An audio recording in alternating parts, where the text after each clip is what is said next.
ଆମ ରାତି ପାଇଲା ଦଶମ ହବ କିଏ କଣ ଅଙ୍କ ବିଷୟରେ ଟିକେ କଣ କୁହ। ଆରେ ଅଙ୍କ ବିଷୟରେ ତେତେ ଗୁଡୁଲୁ କ'ଣ କହିବି ସେଇ ସନ୍ତୋଷପଡ଼ା 07। ଆଚ୍ଛା ଯଦି କହୁଛୁ ତାହେଲେ ମୋ ଭାଇମାନଙ୍କୁ କହିବି ସେଇ ନାରାୟଣ ଭାଇ।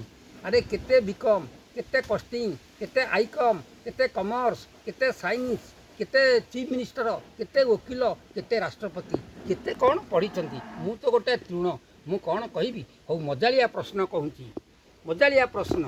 ଆଜ୍ଞା ସାରା ବିଶ୍ୱ ଜାଣନ୍ତି 8 ଅଷ୍ଟା 64, କିନ୍ତୁ ମୁଁ ଦେବି 8ଟା 8ରେ 1000। ଇଏ ଗୋଟିଏ ପ୍ରଶ୍ନ। ଆଉ ଗୋଟିଏ ପ୍ରଶ୍ନ ମନେ ରଖନ୍ତୁ, 15, 22, 0, 7 ତିନିଟା ଅଙ୍କ ତଳେ ବସେଇଲେ ବାହାରିବ 8ଟା 8। ଆପଣମାନଙ୍କୁ ଅନୁରୋଧ, କାଲି ପର୍ଯ୍ୟନ୍ତ ରହିଲି, ମୁଁ ନିଶ୍ଚୟ ଉତ୍ତର ଦେବି, ନିଶ୍ଚୟ ଉତ୍ତର ଦେବି। ଆପଣ ଚିନ୍ତା କରିକି ଛାଡ଼ନ୍ତୁ। ଆଉ ଗୋଟିଏ ପ୍ରଶ୍ନ, ମୁଁ ଏଇ ଏରିଆ ଲୋକ, ମୁଁ ଅଲଲା ହାଟ ଗଲି ଲେମ୍ବୁ ପାଇଁ, ମୋ ବାପାକୁ ଜ୍ୱର ହେଇଛି। ଗେଟ୍ ବାଲା ପଚାରିଲା 4ଟା ଗେଟ୍ କୁଆଡ଼େ ଭାଇ ଯିବ? ଆଜ୍ଞା ଲେମ୍ବୁ ପାଇଁ ଯିବି।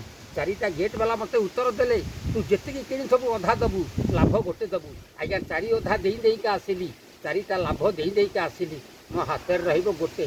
ତାହେଲେ କେତେଟା ଲେମ୍ବୁ କିଣିବି? ନିଶ୍ଚୟ କହିବି, ଆପଣ କଷନ୍ତୁ।